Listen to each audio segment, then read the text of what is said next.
Hey, ready for part 3 of the central limit theorem.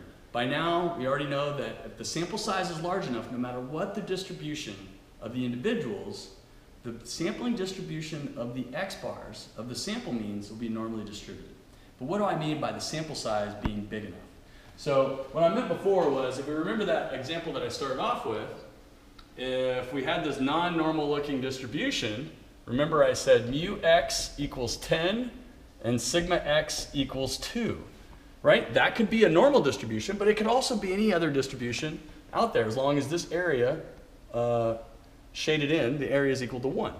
So what does that mean? So that means this is a little right skewed, right? So it looks like the mean will be pulled a little bit. Let's say that this is sigma x, or sorry, mu x equals 10, just like that.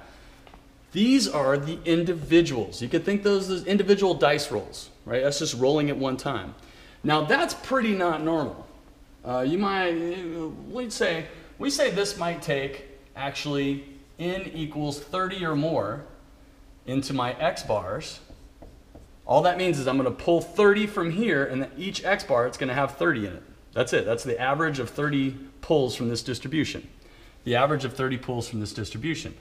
So if I take that, then the x bars should be normally distributed. Again, notice that mu x bar this time is equal to 10. I drew it on purpose like that to show that 10, it's the same center, but the shape of the distribution is different, and those table of probabilities will now help you. So, but the difference, remember, mu x bar is equal to mu x. Don't let that confuse you. I'm just saying mu x is the mean of the x's, the mean of the individuals, and that's the same as the mean as the distribution of these x bars, of the sample means. But sigma x bar is actually equal to the original spread, this huge spread, but certainly this spread doesn't look like as wide as this spread. It's got to be smaller, and it is. It's related to sigma x, but divided by, this time, the square root of 30. Right? Square root of 30 is a little bit bigger than 5, a little bit smaller than 6, so that's going to be almost a fifth the size of this one. Pretty awesome, meaning I can be more accurate. It should be giving me a better estimate of mu. Give me a better estimate of mu. But that cost us. We had to go out and sample 30 people. We had to go out, and that cost money and time, like we said in the very first day. So let's go over here. Let's look at a different distribution.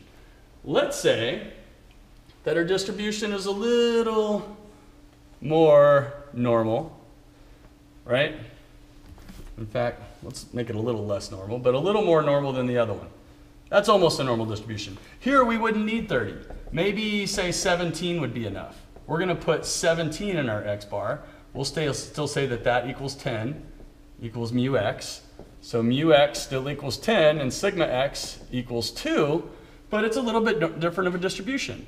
It's not normal, so I'm not going to need 30. I only need 17. And in this case, the distribution will be wider than the last one, but it'll still have a mu equal to 10. So mu x bar, because this is the distribution of x bars. If I took a whole bunch of x bars from here, they would have this distribution. So mu x equals this equals 10, but sigma x bar equals sigma x divided by, this time, the square root of 17, which, as you know, is a little bit bigger than 4. So that's about a fourth. So I just didn't need as many here. And finally, if we move on down the road over here, we say, what if we start with a normal distribution? What if we actually start where the x's themselves are normally distributed? So that mu x equals 10, sigma x equals 2, but we start with them being this shape of distribution. Well, I don't need anything more. The x's, this is essentially, individuals are the same as taking a sample of size 1. Pause the video there for a second and think about it. An individual pull is the same as an average of size 1. So when I look at this, 1 is a big enough sample size to have a normal distribution. So if I take samples of size 2 a bunch of times, just like I rolled those 2 dice and I took the average of them, their distribution will have the same mean, but of course the standard deviation, the spread here, is going to be a little bit smaller. right? It's going to have the same mean, 10. So mu x bar is equal to mu x, which is equal to 10. But the standard deviation is going to be equal to the standard error. The standard deviation of the x bars is going to be equal to whatever this one was, but not divided by 1, divided by the square root of 2, which is a little bit bigger than 1. So this one has this spread, this one has a smaller spread. They're both centered at 10. That's the central limit theorem. Notice that when you start with a normal distribution, there's no requirement on your sample size. The more non-normal it gets, like over here, the more non-normal that it gets, the bigger your sample size needs to be to ensure that your means are normally distributed until you get to one that's really not normal, and then you need more than 30. Anything bigger than 30, we'll say that that is a normal distribution, that the x bars will be normally distributed. So let's pan out. We're just going to go for it. Instead of doing step 4 here, we're going to go all in. Good work. Boom. Pause it right here if you want to take a little break. Again, grab that coffee. You can pause it, go all the way to Starbucks, whatever you want to do, but just pause it. We're going to keep going with this video. Or get a real reward, and we'll do a little PowerPoint here, just a couple of slides. So here's the idea that it just went over.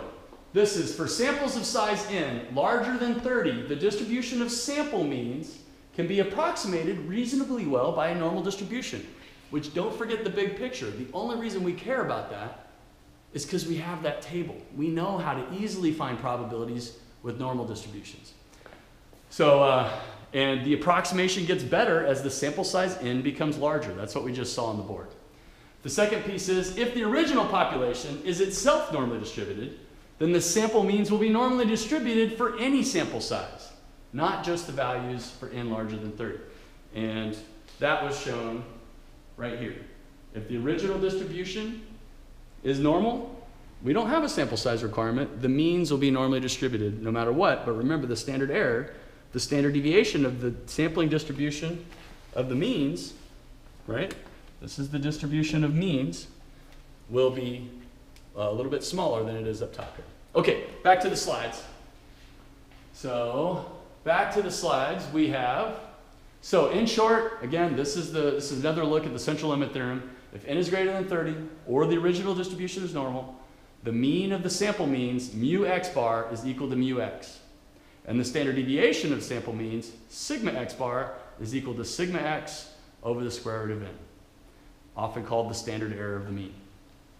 Don't let these symbols get you confused. All we're saying again is that the sample means, if we take means, we can look at, we're going to see some example problems here in a minute, that they have a normal distribution and that this is their mean and that that's their standard deviation. We're going to put numbers to that later, which will get rid of those symbols. So okay, here's an example. So here's an original distribution. Those are samples of size 1. So I've got an x there. It's got a sigma x. Samples of size 4 will have a little bit more well-approximated normal distribution, but its standard error will be a little smaller.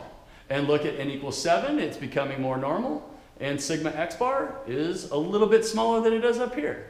And finally I'll hit 10, and look, it's getting narrower. From here to down, it's getting narrower, and it's becoming more normal. That is a picture of the central limit theorem in action. Let's look at another picture. So we have to might pan out on this one real quick. These are the original distributions up here. So don't let this blow you away. Just look at column at a time. So just focus on this column. If your original distribution is normal, then means of size 3 will be normally distributed. So will size 5. These are means of size 10. These are means of size 20. Just notice they're getting narrower, but they're all normally distributed. If you have a skewed distribution, this one's skewed right. If that one's skewed right, notice at n equals 3, they're already pretty normal. At n equals 5, the means, right? I want you to go back and think about rolling those dice because that's what this is the distribution of. It's the distribution of means of lots of pulls from here. This is 3 pulls from here. This one is 5 pulls from here. This one is 10 pulls from here, and then take the mean, and we're graphing the means. This one's 20 pulls from there. Take the mean and do that a bunch of times. And look at these. At n equals 20, they're all normal, no matter what. This one's uniform. We saw this one with the rolling the dice. It gradually gets more normal, and the standard error becomes smaller. And this is about as irregular, non-normal as you can get. You can't imagine that. It's like 4 modes. But even at n equals 3, they're already, the means are becoming normally distributed. And as 5, 10, and 20. They become about the same all the way across. It's not too bad. So, and then here's the standard deviations of all of them, right? Of course, they're getting smaller as n gets bigger. The only thing changing here is 3, 5, 10. This will make this smaller. Divide by a bigger number and that's smaller. There it is. So I encourage you to pause or stop and really take this one in. This is a really good plot. Notice, I didn't point this out, but these are the sampling distributions of the x-bars, whereas those are the original distributions. So finally, in general, this is the central limit theorem one more time. As n gets larger, no matter what the distribution of individuals, the sampling distributions of sample means will become more normal. That normal distribution will have a mean that's equal to the original distribution, and the standard deviation of the sampling distribution will be smaller as n gets bigger, right? This is the square root of 2. This is for a sample size of 2. This should normally just be n. As n gets bigger, then the the mean of the x-bars, the standard deviation of the x-bars gets smaller. That's called the standard error of the mean. And in other words, this is the central limit theorem in one line. Means have a normal distribution with the mean the same as the original distribution, which is amazing, and the standard deviation, or the standard error, is smaller as n gets bigger. That's the central limit theorem. Come right back, we're going to do a couple problems, and then we'll call it. So good work, whammo.